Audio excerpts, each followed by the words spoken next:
जैसा हमने कहा, ईश्वर शरणागति की भी जरूरत नहीं पड़ती है जब पर वैराग्य आ जाता है। तो गोस्वामी जी कहते हैं हरि कृपा हृदय बसाई, ईश्वर प्रणिधान है हरि कृपा। सात्विक श्रद्धा है तो ईश्वर प्रणिधान होगा, सात्विक श्रद्धा है तो पर वैराग्य होगा। वेदांत कहता है तादात्म्य विसर्जन, ये माया है ही नहीं, पर जड़ और चेतन के बीच में गांठ पड़ गई है, ग्रंथि पड़ गई है। जड़ के द्वारा चेतन में गांठ कैसे पड़ जाएगी? है ही नहीं तो कैसे हो जाएगी? पर चेतन ने यह भ्रम पाल लिया है कि हम है शरीर, हम है परिवार, हम है बेटा, हमारी है माता, हमारा है पिता, हमारा है कर्तव्य, हमारा है कानून, हमारा है नियम, हमारा है देश। यही तो गांठ है। अंधेरे में बैठा हुआ आदमी कैसे समझ सकता है तादात्म्य विसर्जन?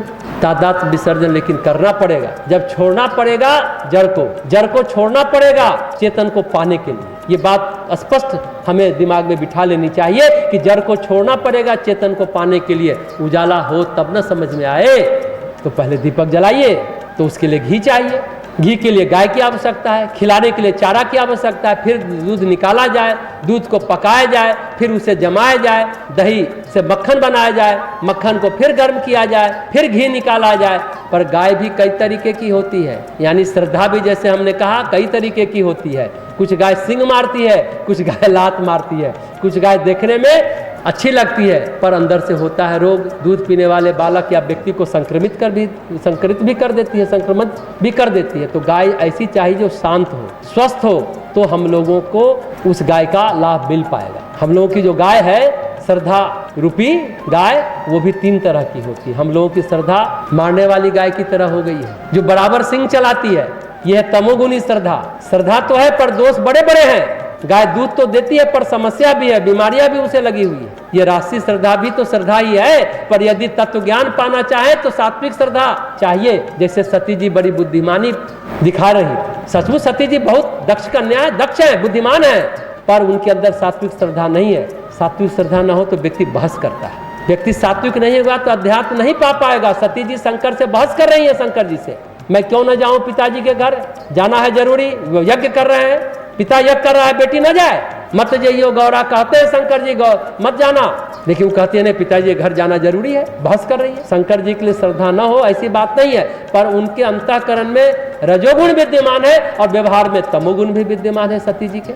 रजोगुण इस रूप में है कि मैं दक्ष पुत्री हूँ, मेरे पिता प्रजापति हैं जो सर्वाधिक बुद्धिमान व्यक्ति है, और उनकी बेटी होने के कारण मैं भी बुद्धिमान हूँ, तो उनके चरित्र में रजोगुणी भाव दिखाई पड़ता है। भगवान राम को देखकर उनके मन में संशय और भ्रम भी पैदा होता है। अभी ये कहानी हमने आपको बताया, इसका अभिप्राय क्या हुआ?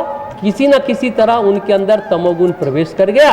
रजोगुणी और तमोगुणी श्रद्धा के द्वारा संसार में तो सफलता पाया जा सकता है, परंतु ईश्वर के स्वरूप का ज्ञान प्राप्त करना चाहे, तत्व ज्ञान प्राप्त करना चाहे, यदि तत्व ज्ञान हमारे जीवन का लक्ष्य है तो हमें सात्विक श्रद्धा चाहिए। संसार पाने के लिए तामसी और राशि श्रद्धा चलिए ठीक है, लेकिन तत्व ज्ञान की प्राप्ति के लिए तब, क्योंकि जीव को तभी आराम मिलेगा। ऐसे तो कहे तो पेट और का, यह दिल मांगे मोर का कथा चलती रहेगी, समझे ना, यह दिल मांगे मोर और करते रहेंगे, पेट कभी भरता नहीं। जो अभी हमने बात कही, तो तत्व ज्ञान जरूर हम लोग को पाना चाहिए, और जिसके जीवन का वो लक्ष्य है तो सात्विक श्रद्धा भी चाहिए। इस कारण भगवान शिव ने सती का परित्याग कर दिया। घोषणा नहीं की है पर मन में संकल्प कर लिया, सदा के लिए त्याग नहीं किया, बस इस शरीर से मिलन नहीं होगा, इतनी बात भगवान शिव ने समझी। सती जी बुद्धि है और बुद्धि में कई दोष दिखाई पड़ रहा है, तो शंकर जी का अभिप्राय है कि जब तक बुद्धि इस रूप में रहे तब तक इस बुद्धि को मैं स्वीकार नहीं करूंगा। जब बुद्धि श्रद्धा के रूप में परिवर्तित हो जाएगी तो मैं इसे स्वीकार कर लूंगा। भगवत गीता में भी कहा गया, बुद्धि की भूमि पर ही श्रद्धा पैदा होती है। बुद्धि यानी